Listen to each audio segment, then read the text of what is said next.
noneho aho niho baje kumwica baranamutwika, ko baramuviyoye baramutemagura. Byo nakozemo muri ya ndirimbo niho nabivuze, simba nshaka kubivuga gutya.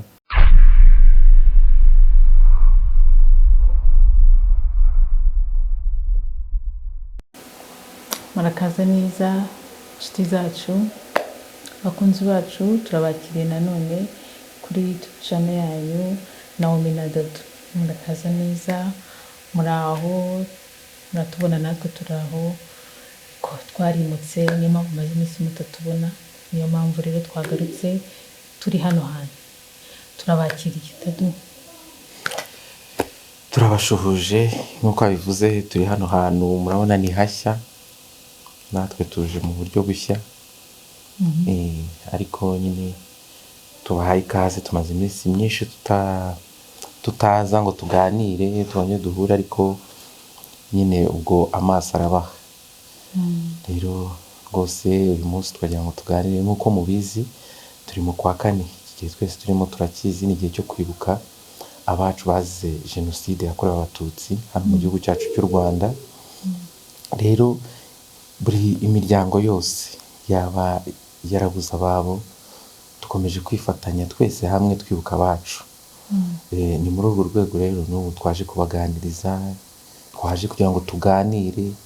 Ni igihe abantu tuba tugerageza kwibukiranya kugira ngo imitima yacu dukomeze tumenye ko dufite ubumuntu.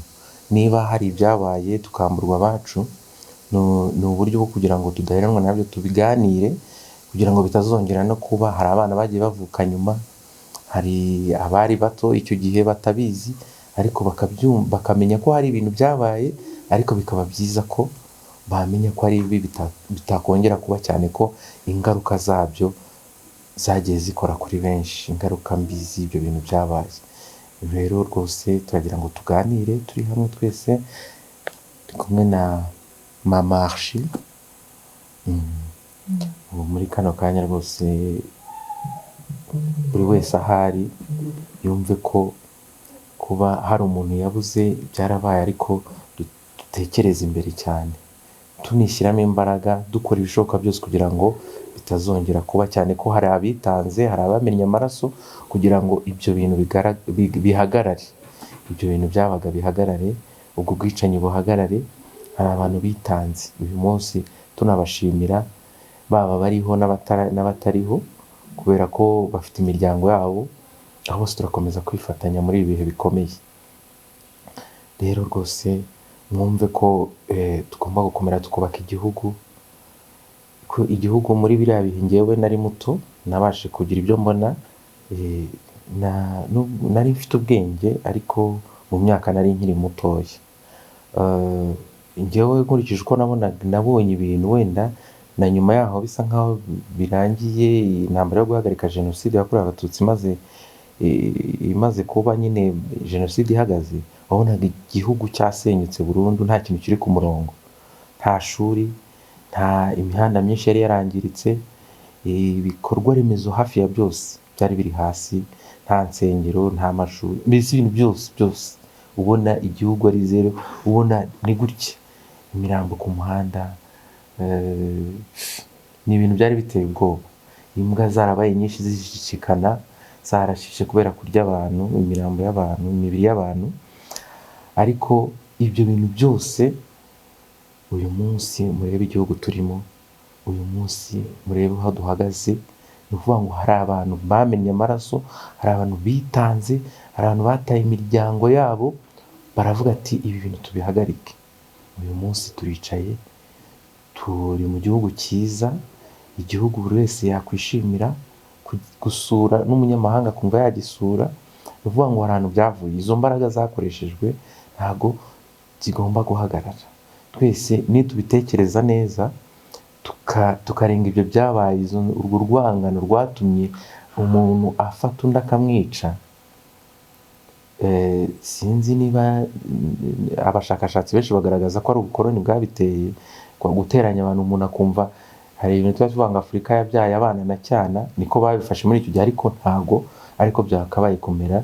Buri mwana wese aba ari umwana, nta mwana na cyana. tugomba kubana rero nk'abanyarwanda, noneho ampurisi abantu tuvuga ururimi rumwe, turasa, duhuje buri kimwe, umuco turawusangiye, ariko umuntu akumva ngo uyu n'uyu agafata akamukorera ubwicanyi bwo ku rwego nka ruriya. Niyo mpamvu rero mvuga nti aho twicaye umunsi twibuka abacu, dutekereze kuri ibyo bihe, tujye inama, tuvuge se gute. Hari igihe mba mbona rimwe na rimwe ingengabitekerezo z'ibyo bintu zikomeza gushaka kuba nyinshi, ari abantu bazi uko imyaka ishira abantu bagenda badohoka bagashaka kugarura ibintu by'amacakubiri, ariko ni amahirwe meza kuba leta yarashyizeho igihe ngarukamwaka cyo guhora twibuka. Bizajya bituma twongera dutekereze. Ndatekereza n'umuntu uhora ushaka kugarura ibyo bintu ntabwo afite umutima wa kimuntu, kandi umuntu wese arebye ingaruka abiciwe bahuye n'izo ngaruka, bamwe n'imfubyi, abandi n'abapfakazi, hari abagabo badafite abadamu babo, hari abana batabashije gukurira mu miryango yabo nk'uko byagakwiye, n'abakoze ayo marorerwa, hari abandi nabo bafite ibibazo bitandukanye kuko bamwe bari kubyishyura, bahanwe n'amategeko, bari muri gereza, imiryango yabo nayo yagize ingaruka zo guhura n'ibyo bibazo. Ni ukuvuga ngo twakwiye kubitekerezaho nk'abanyarwanda, tukavuga ngo ibi bintu ntibikongere kuba.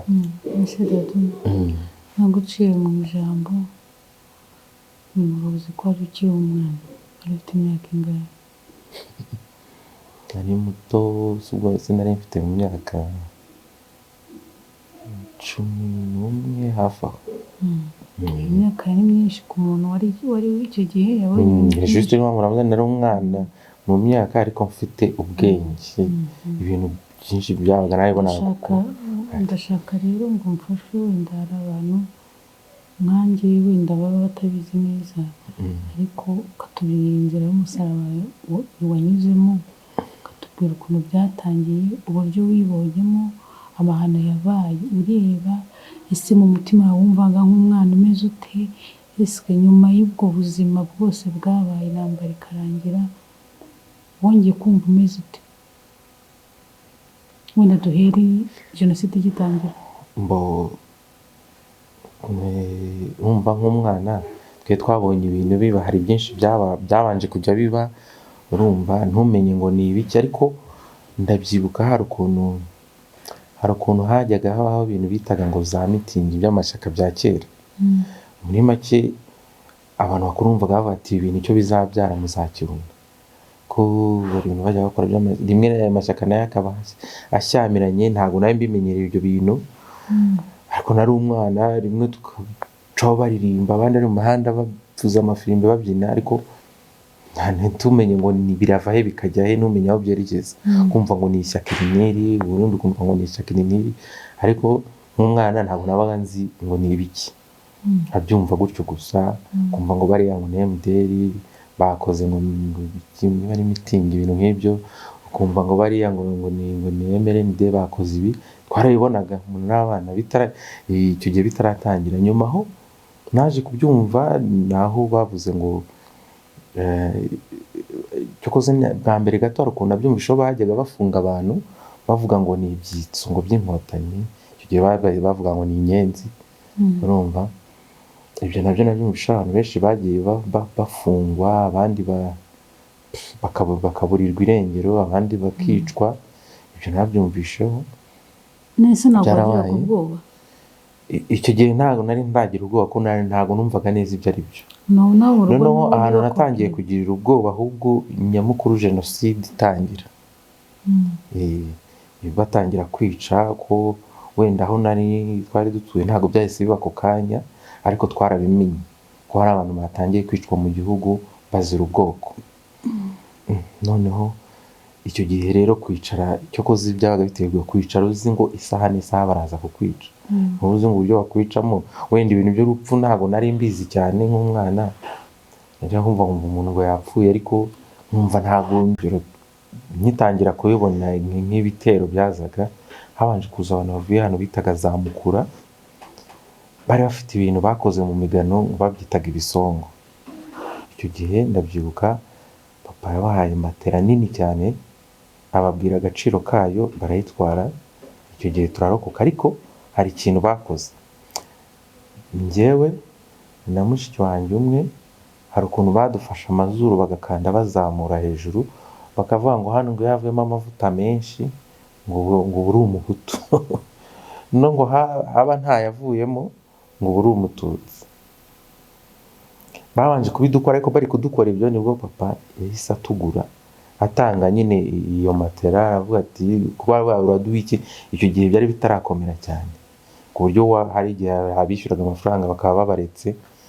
Niho natangiye kubona ko ibintu bikomeye ndebye n'ibyo bintu bafite n'uburyo baje. Aho numvaga nta n'amaguru mfite ubwoba, numvaga nta n'amaguru mfite, nkibaza n'uburyo mpagaze, nkabona mpagaze ariko nkumva nta n'amaguru mfite, numva ubwoba mfite. Ubundi nkajya numva nta n'umutwe, nkumva nta musatsi uriho, wumva umutwe hameze nk'aho ari icyokere, hashyushye ukuntu. Mbese hari igihe umuntu yapfaga na mbere y'uko bamwica, niko navuga. wabanza gupfa mu mutwe, mu bitekerezo, mu byo uko ubibona ibintu, mbese ku buryo bakwica umubiri gusa ukaba ubibona ariko ubona utariho. yego njye ndashaka kumbwira uburyo noneho byabaye seriye ku buryo mutangira guhunga. Ubwo iyo ni inshuro ya mbere bari baje mu rugo, hari n'indi nshuro yawe, kuko byageze igihe tukaba mu rugo nta kwatsa amatara. Noneho hari ikindi gitero nanone cyaje, ndabyibuka nabwo babahaye amafaranga kiradusiga, ariko hari ikindi gitero simusiga cyaje no bavuga ati byanze bikunze nta kiguzi, kuko noneho byari byakomeye cyane. Aho niho twatangiye kwiruka rero tujya kwihisha. Gusa hari ukuntu abantu batihishaga kure, bakajya ahantu hari amashyamba ari hafi aho. Iwacu heraga amasaka cyane, abantu bakayihishamo. Habaga amateke, hose ukagenda mukihishamo gutyo, ariko baza kubimenya bakajya banavumburamo abantu, bakica abantu, ubwo bagashyira ku mihanda. Ariko ni ukuvuga ngo ntabwo twabaga turi kure cyane, kuko hari n'igihe akenshi ku manywa abantu bajyaga kwihishamo aho, na nijoro hari igihe nijoro twatahaga tukajya kuryama ariko tujimije amatara mu nzu, ariko byageze aho ibyo bivaho ahantu noneho turapfa, biba ngombwa ko tuva mu rugo burundu neza. Tujya kwihisha, tumara igihe ahantu ku musozi, ku gasozi kamwe. Abantu batuye aho hafi twabanje kujya ku gasozi bita Gafumba, ubwo abaturiye aho hafi bakumva bakakamenya. Nyuma twarahavuye, hari n'ahandi hantu hari akandi gasozi haruguru twagiye tuhamara iminsi bita Ukamwijazi. Aho rero habaga hari ubwicanyi, hazaga ibitero biturutse za Mukura. Ndabyibuka n'igihe haje n'interahamwe zivuye ku Rubavu za Gisenyi, bavuga ati ako gace nyine bari gukangurira abantu ati mwebwe kuki mutari kwica, nyine mutari gukora akazi. Aho rero nibwo byabaye bibi cyane, n'abantu bari barahungiye mu nsengero, abantu bari barahungiye, hari abantu bajyaga guhungira kuri za komine. Ndabyibuka ko natwe twagiye, ariko ntabwo twaharaye kabiri, twaharaye rimwe. Hari abantu bahungiye mu masitade. Ndabyibuka nk'iyi gato hari umutante wanjye wari mushika papa nawe wari urimo, ariko bavuyemo bukeye abantu barimo bose barabica. Sinzi Imana yabavugiyemo, tugiye kubiganiraho, bambwira ukuntu bavuyemo gutyo gusa, niba bagiye he. Hari ukuntu bavagamo bamwe bakagaruka kwihishamo, ariko noneho icyo gihe sinzi ukuntu bavuyemo ntibagaruka, bukeye baza kubica abantu bari barimo hose. Amateka ya stade abantu benshi barayizi, kuko hano ubu tuvugana hubatse urwibutso rw'abantu bahaguye. Iyo stade yo ntigihari, iruhande hari ibitaro burya.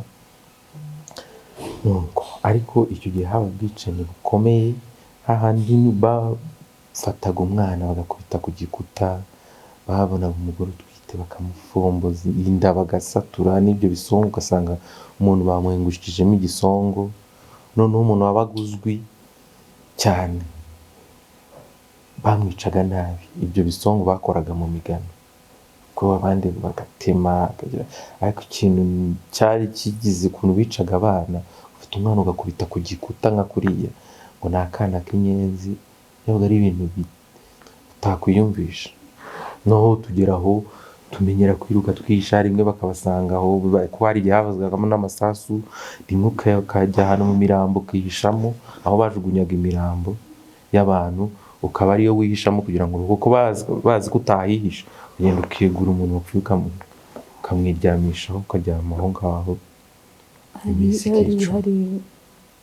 Hari akantu nabonye kuri sitati y'umuntu yanditse aravuga ngo inzara yarabicaga ngo bihishe mu mazi. Ni ukubaza icyo kintu kwihisha mu mazi njye ntabwo nabyumvaga. Kwihisha mu mazi ngo inyota yakwica ukajya unywa amazi avanze n'amaraso cyane rwose. nkavuga mana numiwe cyane. Hari ahantu twari twihishe mu mateke, noneho inzara irakwica n'inyota, hari ukuntu ukonja ugatitira umuhogo hakuma, bikaba ngombwa ko amacana ukayabura, bikaba ngombwa ko ushaka byanze bikunze akantu.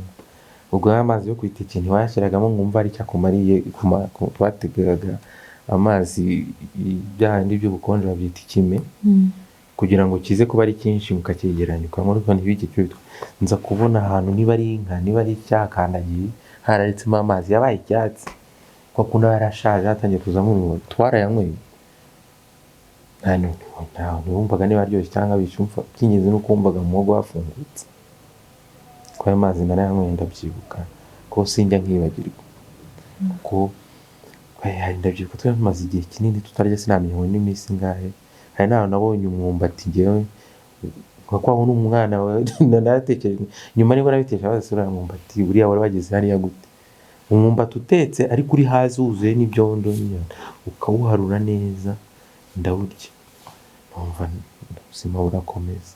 Nibaza nyuma nibwo natekereje kuri ya mwumbati, natekereje ko umwe umuntu aba ahetse umwana yamuhaye nk'akana kagata nari ari kuburya akawuta, ariko navuga ati ubwo warandamiye n'imanu yanjye. Umwumbati nawo agaciro n'ubu ntabwo njya mwibagirwa. Urabumbiye cyane. Nuko ndashaka kumenya nyine igihe mwatandukanye n'ababyeyi, wari ufite ababyeyi. Icyo gihe rero icyo kijyanye no gutandukana, ni ukuvuga ngo abantu mwigabanyagamo amatsinda kugira ngo mudapfira hamwe. Ukavuga ati y'urugero akagira abagendana nabo, waba bafitemo umwana mukuru nawe akagira abatwara mu mucaha, abandi bagaca papa mucaha, kugira ngo ibitero byabaga biva impande n'impande by'abicanyi. Bati nitugwa muri iki aha wenda turarokoka, abandi bararokoka, bamwe nibapfira hari abazarokoka. Nuko cyokoze ubwo njye kubera nari muto nahisemo kugendana na mama, ubwo niyo mpamvu ari we nzibye cyane. Urumva na mushiki wanjye babiri na petit frère, abandi baca ukwabo nabo na papa. Nuko ikintu cyabaye rero nuko twebwe abo twari kumwe na mama, twese twabashe kuba mama niwe wabashije kwicwa gusa, kuko yageze aho ararwara, baza kumusanga ahantu yari ari kumwe na petit frère, ariko ku mahirwe petit frère ntibahamwica, ariko nawe habuze gato. Noneho aho niho baje kumwica, baranamutwika, ko baramuviyoye baramutemagura. Bari nakozemo muri ya ndirimbo niho nabivuze, simba nshaka kubivuga gutya. Barangije baranamutwika, mutwikisha ibintu by'ibishashi. Aho ngaho nyine nyuma numva naho baje kubataba hafi aho ngaho, uko nabyumvishe kwiruka gutyo mu bihuru nyine. Nese wabashije kurira cyangwa wari warabaye nk'igiti mutima wawe? Kurira ntabwo icyo gihe nta marira wabona, igihe wakuraho amarira. Ndabyumva.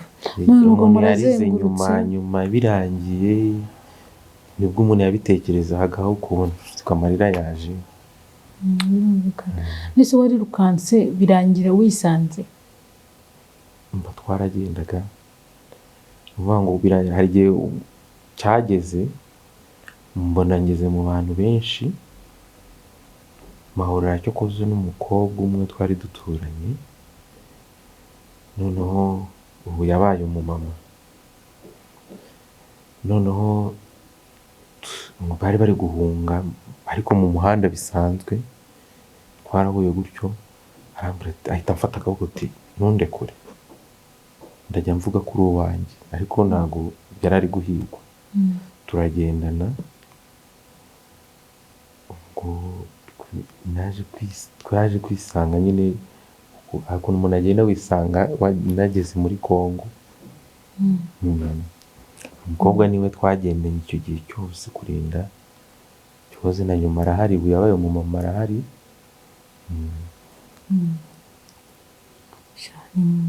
Inzira y'umusaraba ndende, nta muntu wabivugaho ngo birangire, kuko ni ibintu biba biteye agahinda kandi bibabaje cyane ku buryo umuntu atabasha kubivuga, cyane cyane wowe uba warabinyuzemo ubyibuka nk'ibyabaye ejo. Ndagira ngo twihanganishe abantu, dukomere, bino bihe turimo turabyibuka, namwe mwihangane, Imana ibafashe muri byose ibyo murimo, mukomeze kwihangana, kandi amashami twarashibutse, Imana iracyaturinze. Rero Dadu, warakuze, wabyaye ishami, urumva umeze ute? Ndi umuntu usha niba wise umwana wawe ishami? Genoside. Wese ishami. Ubona ibi bihe hari abantu benshi twabuze, umuntu yabuze abantu benshi, umuryango munini.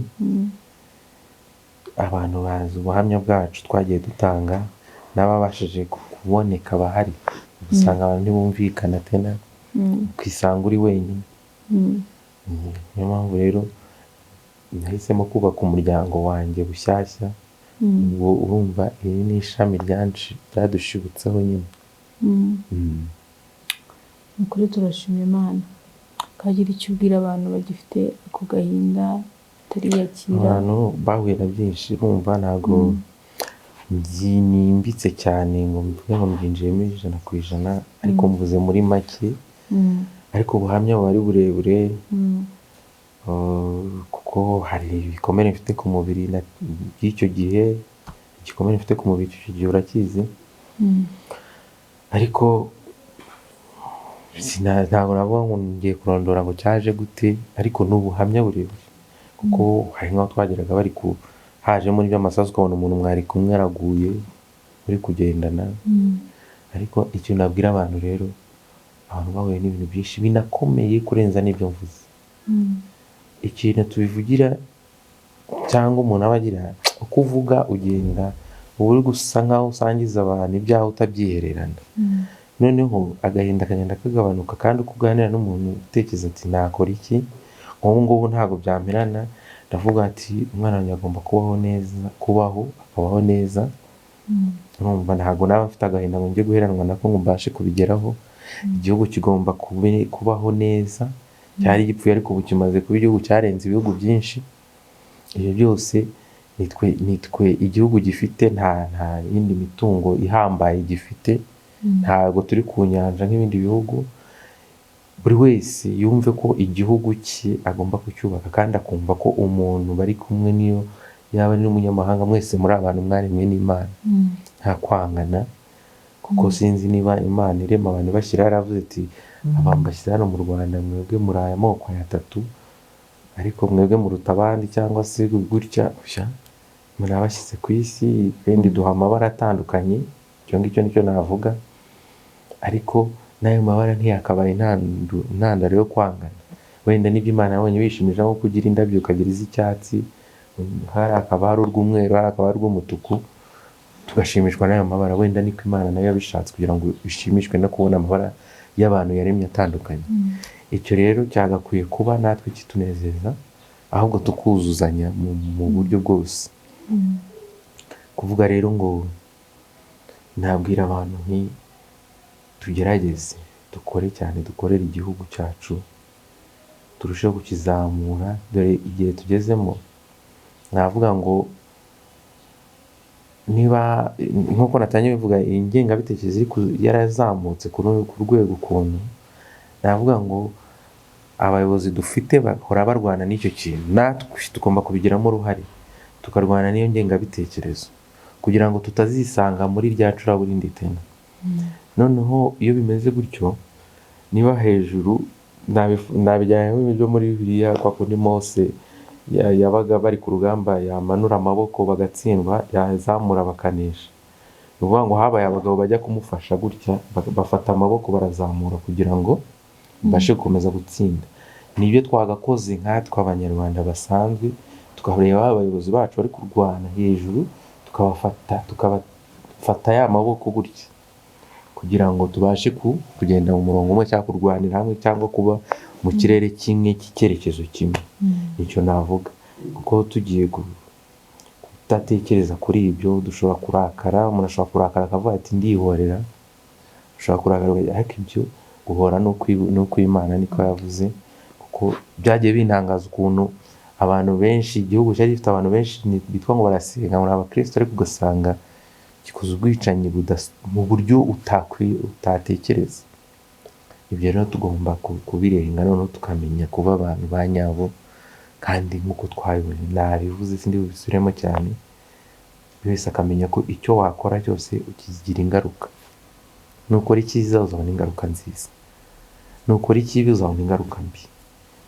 Dukomeze kwihangana, dukomeze gusurana, dukomeze kujya mu biganiro, biradufasha. Hari abantu bafite ubumenyi butandukanye bashobora kukugira inama mu mutima wawe ukumva umeze neza. Hari abajyanama baba bashobora kukugira inama kurenza uko njyewe nabikubwira. Aho hose tugomba kujya tujya muri rusange tukaganira, tugahana ibitekerezo ku murongo twageneramo kugira ngo ibyo bintu bisibangane burundu.